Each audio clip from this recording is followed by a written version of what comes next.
আসসালামু আলাইকুম ভিউয়ার্স। আজকে আমি নতুন একটা খাঁচা তৈরি করলাম খরগোশের জন্য। এটি 4 রুম বিশিষ্ট।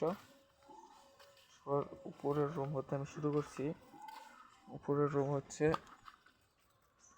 এখানে আছে বাচ্চা আর মা। 2টি বাচ্চা দিয়েছে আমার ফিমেলটা, 2টি বাচ্চা এবং মা। এবং দ্বিতীয়টি হচ্ছে, এখানে খাবার রাখছি আপাতত, এটা খরগোশ নেই কোনো।